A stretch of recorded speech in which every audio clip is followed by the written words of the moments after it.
नमस्ते। कभी सोचा है कि हमारे चारों तरफ की चीजों में कितने ही रंग छिपे हो सकते हैं। आज हम इन्हीं रंगों और रहस्यों से भरी दुनिया की सैर करने वाले हैं। पता है, ये एक ऐसी दुनिया है जो रोज हमारे सामने होती है, लेकिन हम उसे देख नहीं पाते। तो फिर चलिए शुरू करते हैं।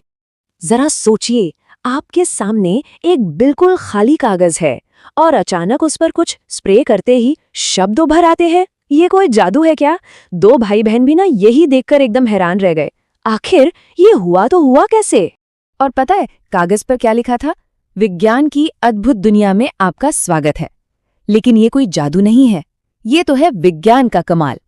तो सवाल वही है कि ये हुआ कैसे। चलिए इस रहस्य से पर्दा उठाते हैं और इसकी पूरी साइंटिफिक जांच पड़ताल करते हैं।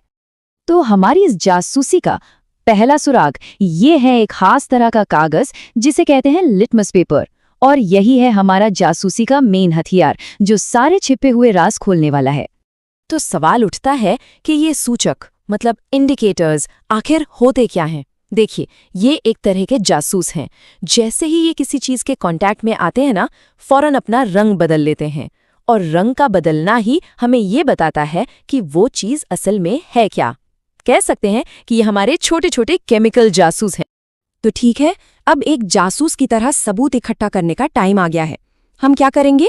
नींबू का रस, साबुन का पानी और सादा पानी, मतलब घर की रोजमर्रा की चीजें लेंगे और फिर देखेंगे कि हमारा लिटमस पेपर इनके साथ कैसा बर्ताव करता है। याद रखिए, हर एक बदलाव एक नया सुराग होगा। तो ये रहे हमारे दो मेन हथियार, एक नीला लिटमस पेपर और एक लाल लिटमस पेपर। अब हम इन पर अलग अलग लिक्विड्स की बूंदें डालकर देखेंगे कि होता क्या है। और ये रहे हमारे रिजल्ट्स। जरा देखिए, नींबू के रस ने नीले लिटमस को लाल कर दिया, वहीं साबुन के पानी ने लाल वाले को नीला कर दिया, और सादे पानी ने, उसने तो कुछ भी नहीं किया। बस यही पैटर्न है जो इस पूरे रहस्य को सुलझाने वाला है। तो सबूत अब हमारे पास है। अब वक्त आ गया है इस गुत्थी को सुलझाने का और इन चीजों को उनके असली साइंटिफिक नाम देने का। अच्छा, तो जिन चीजों ने नीले लिटमस को लाल कर दिया था, जैसे नींबू का रस, उन्हें हम कहते हैं अम्लीय यानी एसिडिक। ये याद रखने वाली बात है, एसिड नीले को लाल कर देता है।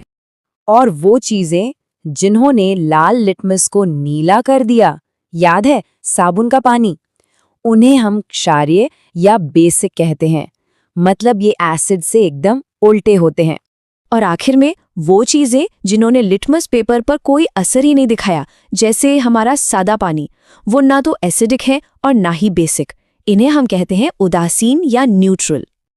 तो मोटी मोटी बात जो याद रखनी है वो ये है, एसिड नीले को लाल करते हैं और स्वाद में खट्टे होते हैं, और बेस यानी क्षार लाल को नीला करते हैं और छूने में साबुन जैसे चिकने होते हैं।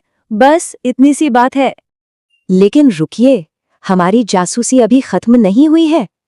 लिटमस अकेला जासूस नहीं है, पता है? हमारी प्रकृति में भी ऐसे न जाने कितने ही रंग बदलने वाले एजेंट्स छिपे हुए हैं। एक मजेदार बात बताऊं, हमारा ये जो भरोसेमंद लिटमस पेपर है, ये आता कहाँ से है? ये बनता है लाइकेन से, जो पेड़ों और चट्टानों पर उगते हैं। मतलब ये तो प्रकृति का अपना ही एक केमिस्ट्री सेट है। और जरा ये देखिए, कितना शानदार है ये है लाल गुलाब का रस। जब इसमें हम एसिडिक नींबू का रस मिलाते हैं तो ये और भी गहरा लाल हो जाता है। लेकिन जैसे ही इसमें बेसिक साबुन का पानी मिलाते हैं, ये हरा हो जाता है ना कमाल की बात? प्रकृति में ना ऐसे और भी कई जासूस हैं। लाल गुड़हल, बैंगनी पत्ता गोभी और अरे हमारी रसोई में रखी हल्दी भी, ये सब भी एसिड और बेस के साथ मिलकर अलग अलग रंग दिखा सकते हैं। तो इन सब बातों का मतलब क्या है? क्या ये सिर्फ एक स्कूल का एक्सपेरिमेंट है? नहीं, बिल्कुल नहीं। चलिए देखते हैं कि ये विज्ञान हमारी असल जिंदगी में कैसे काम आता है। इसका एक बहुत बड़ा उदाहरण है खेती। सोचिए, अगर किसानों को ये पता चल जाए कि उनकी मिट्टी एसिडिक है या बेसिक, तो वो उसे ठीक करके ज्यादा अच्छी फसल उगा सकते हैं। मतलब ये विज्ञान सीधा हमारी खाने की थाली तक पहुंचता है। और अब हम अपनी इस जासूसी के आखिर में पहुंच गए हैं। इतनी सब जानकारी के साथ अब क्या आप सोच सकते हैं कि वो शुरू वाला जादुई संदेश कैसे बना होगा? आप खुद अपने घर की कौन कौन सी चीजों से एक सीक्रेट मैसेज लिख सकते हैं और फिर उसे दिखाने के लिए किस चीज का स्प्रे करेंगे? सोचिएगा जरूर, क्योंकि विज्ञान के ये रहस्य अब आपके हाथों में है।